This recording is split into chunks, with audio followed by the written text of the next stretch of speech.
नमस्कार दोस्तों, एक बार फिर से आपका बहुत-बहुत स्वागत है। आज हम लोग हिंदी के कुछ इम्पोर्टेंट क्वेश्चन सॉल्व करने वाले हैं और ये क्वेश्चन एग्ज़ाम में आएँगे क्योंकि वही क्वेश्चन रिपीट होते रहते हैं हर बार। तो जो तरीका है वो भी मैं आपको अब बताने वाला हूँ और कैसे क्वेश्चन आ सकते हैं एग्ज़ाम में इसके बारे में हम लोग चर्चा करने वाले हैं। तो चलिए स्टार्ट करते हैं। तो हमारा पहला क्वेश्चन है सुनने और लिखने की कुशलता का आकलन करने का सबसे अच्छा तरीका क्या है? तो आंसर है कविता सुनकर प्रश्नों के उत्तर लिखना। दूसरा है सुनी गई कहानी को अपने शब्दों में लिखना या फिर सुनी गई कहानी को शब्दशः लिखना या कविता सुनना और शब्दशः लिखना। तो दोस्तों बच्चों को रटवाना तो बिल्कुल नहीं है। तो यहाँ पे कविता सुनकर प्रश्नों के उत्तर लिखना ये सब चीज़ें नहीं करनी है। बच्चों को ऐसा कुछ करना है जो बच्चे खुद क्रिएटिविटी करें। तो सुनी गई कहानी को अपने शब्दों में जब बच्चे लिखेंगे तो वो क्रिएटिविटी मानी जाएगी। बच्चों को पहले एक कहानी सुनाइए और उनसे कहिए उस कहानी को अपने शब्दों में लिखें। तो इससे पता चलेगा बच्चों ने क्या सुना, समझा है और उनकी लिखने की क्षमता कितनी अच्छी है। तो सेकंड क्वेश्चन में हम लोग चलते हैं। सेकंड क्वेश्चन दिया है सार्थक पढ़ते समय कभी-कभी सार्थक एक लड़का है वो पढ़ते समय कभी-कभी वाक्यों शब्दों की पुनरावृत्ति करता है, मतलब बार-बार रिपीट करता है क्वेश्चन शब्द। जैसा नहीं कुछ छोटे बच्चे होते हैं वो बार-बार शब्द को रिपीट करते हैं। यह भाषाई व्यवहार दर्शाता है कि ये किस प्रकार का भाषाई व्यवहार है। ये क्या दर्शाता है कि वह अटक-अटक कर ही पढ़ सकता है, मतलब उसके अंदर कुछ प्रॉब्लम है या फिर वह समझ के साथ पढ़ने की कोशिश करता है या फिर उसे लंबे शब्दों को पढ़ने में कठिनाई होती है या फिर वह पढ़ने में अधिक समय लेता है। तो इसमें से क्या आंसर आपको कौन-सा सही लग रहा है? तो इसका आंसर सही होगा वह समझ के साथ पढ़ने की कोशिश करता है। तो बच्चे की हमेशा तारीफ करनी, कभी उसे निराश नहीं करना। तो आगे बढ़ते हैं हम लोग दोस्तों। हिंदी भाषा में आकलन का उद्देश्य नहीं है।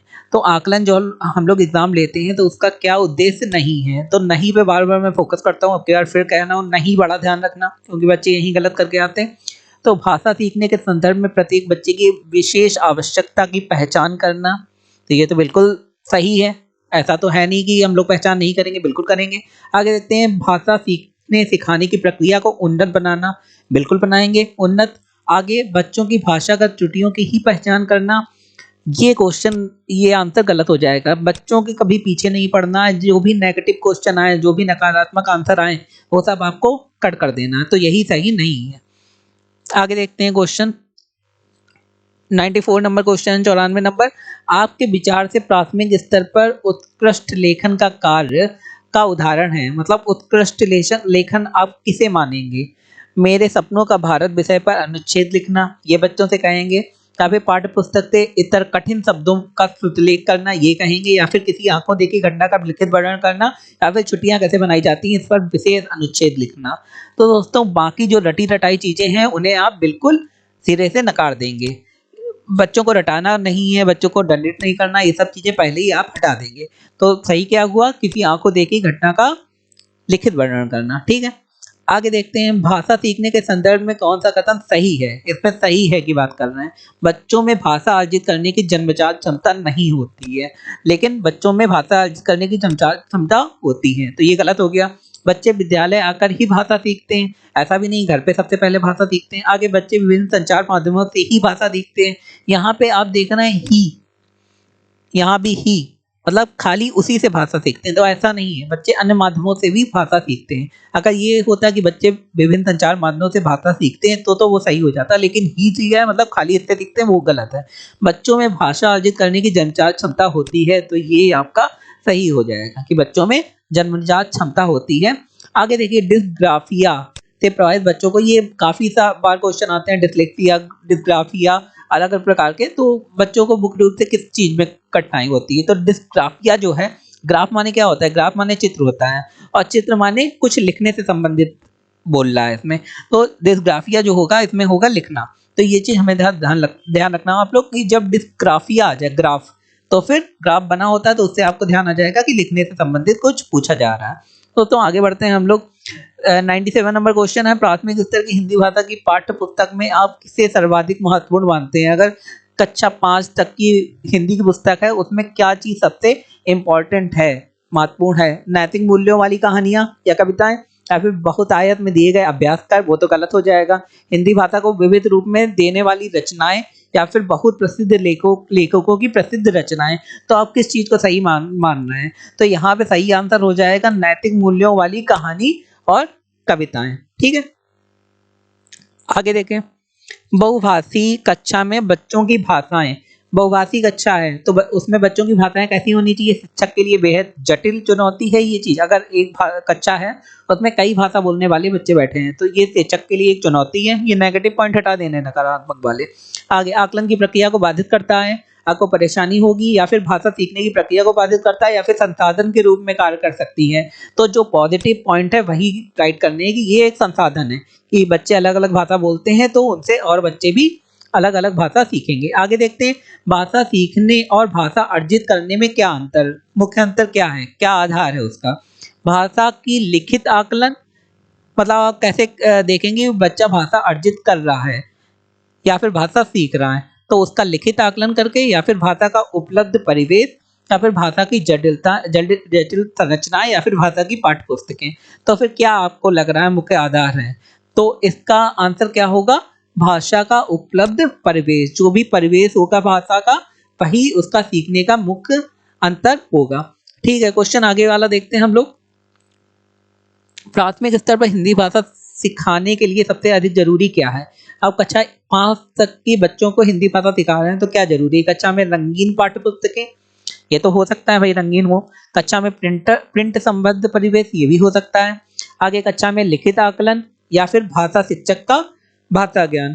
तो इसमें सबसे इंपॉर्टेंट चीज क्या लग रही है? कक्षा में प्रिंट संबद्ध परिवेश। तो ज्यादातर चीजें जो है वो प्रिंटिंग हो। प्रिंटिंग क्यों हो?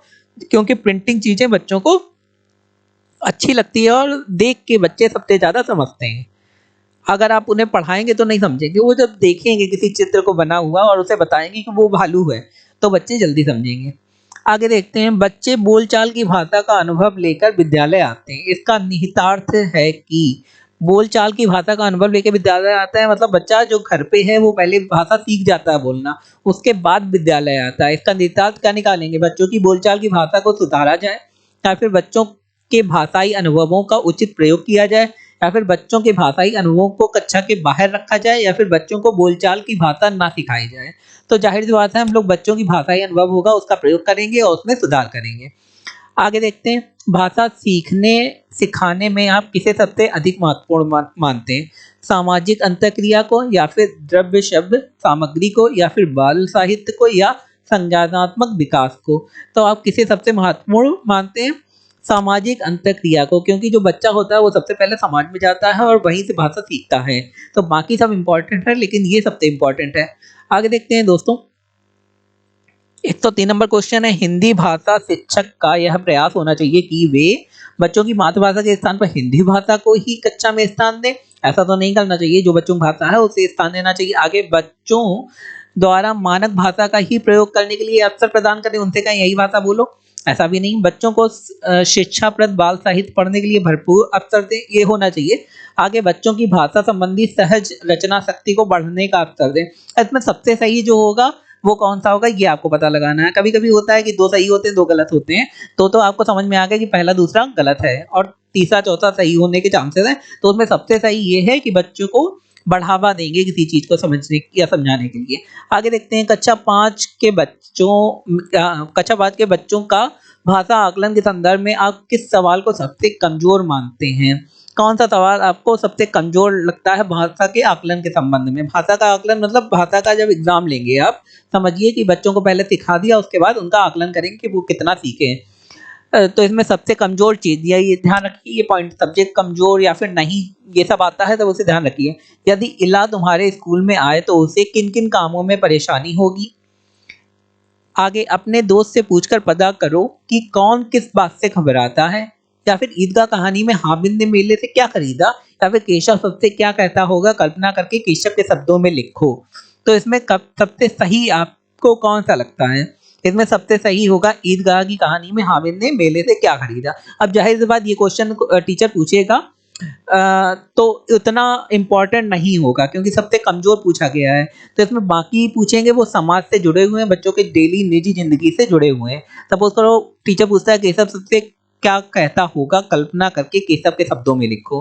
अब भाषा के बच्चों का आकलन लिखता है, ये तो क्वेश्चन पाठ्य पुस्तक का हो गया, वो तो बच्चे डटा रटा लिख देंगे। लेकिन बच्चों का जब आकलन करना है तो जाहिर सी बात ऐसा उन्हें कुछ देंगे जो उन्हें पहले से ना पता हो, उसके बाद उनसे कहेंगे उससे आंसर निकालिए। आगे, भाषा का अति महत्वपूर्ण प्रकार है अक्षर ज्ञान, संप्रेषण, लेखन या सुनना।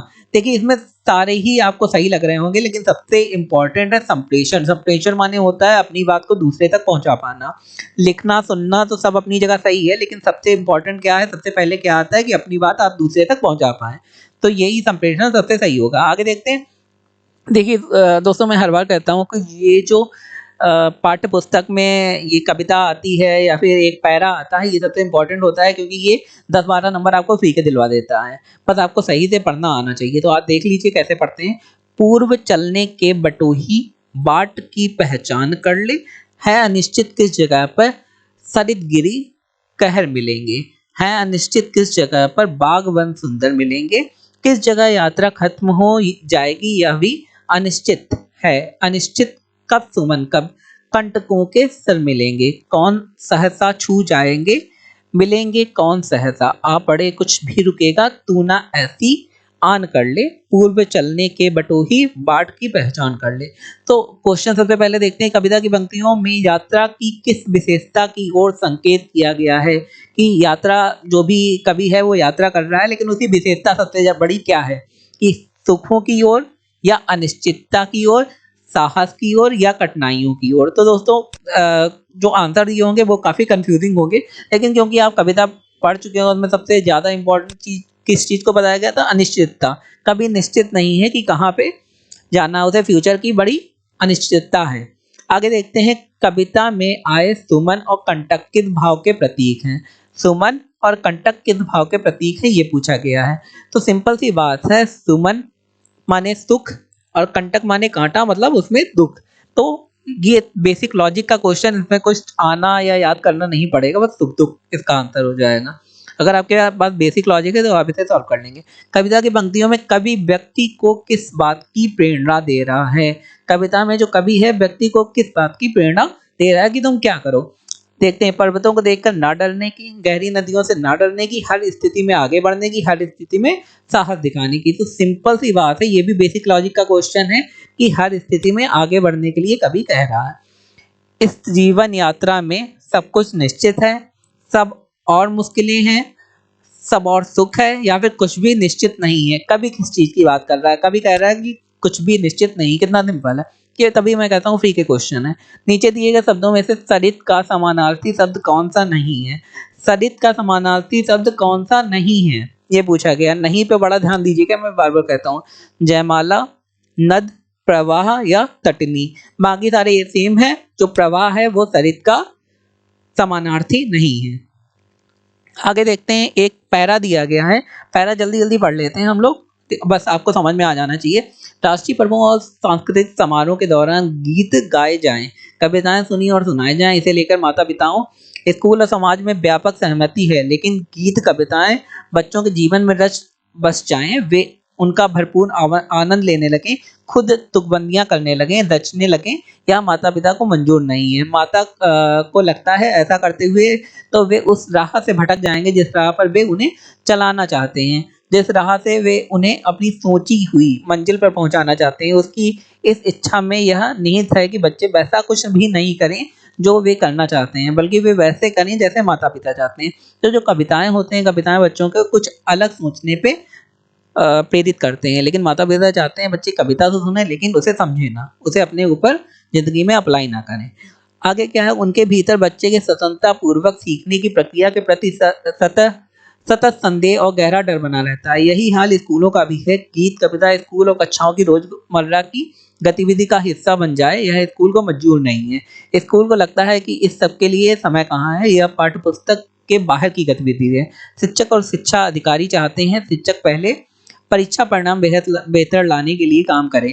तो हम लोग अगर प्राइवेट स्कूल में आपने किसी को पढ़ाया होगा, पढ़ा होगा, तो उसमें क्या इंपॉर्टेंट दिया जाता है कि एग्जाम में मार्क्स कैसे आना है, जबकि इसे इंपॉर्टेंट देने की जगह क्या बच्चा सीख रहा है इसे इंपॉर्टेंट देना चाहिए कि नहीं। आगे देखते हैं, दूसरी ओर हमारी संस्कृति और समाज में गीत कविता की जो जगह थी वे जगह लगातार सीमित हुई हैं। गीत गाने सुनने सुनाने के अवसर हुआ करते थे, वे अवसर ही गीत कविताओं को गुनगुनाते रह सकने के लिए याद करने को प्रेरित करते थे। अब जब आप सुनेंगे गीत कविता तभी तो उन्हें गुनगुनाएँगे, तभी तो उन्हें समझेंगे, याद करेंगे। सहेजने और रचने के लिए प्रेरित करते थे, उसमें कुछ जोड़ने के लिए प्रेरित करते थे। इस सब के लिए अतिरिक्त प्रयासों की ज़रूरत नहीं पड़ती थी, वह जीवन शैली का स्वाभाविक हिस्सा थे। बच्चों के लिए पढ़ाई से अधिक खेल कूदने के लिए समय और जगह थी। खेल कूदने की मस्ती के दौरान ही उनके बीच से स्वतः ही नए खेलों, तुकबंदियों और खेल गीतों और बाल गीतों का सृजन भी हो जाता था। उनकी ये रचना चलन में आ जाया करती थी, जवान पर चढ़ी रहती थी और सालों साल उनकी टोलियाँ के बीच बनी रहती थी।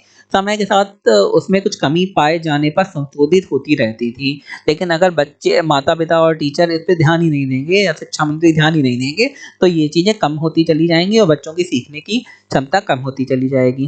तो दोस्तों, मैंने जल्दी-जल्दी इसीलिए पढ़ा है जिससे आपको समझ में आ जाए कि कैसे पढ़ना है और कैसे एक ही बार में समझ जाना है। आगे आंसर देखते हैं।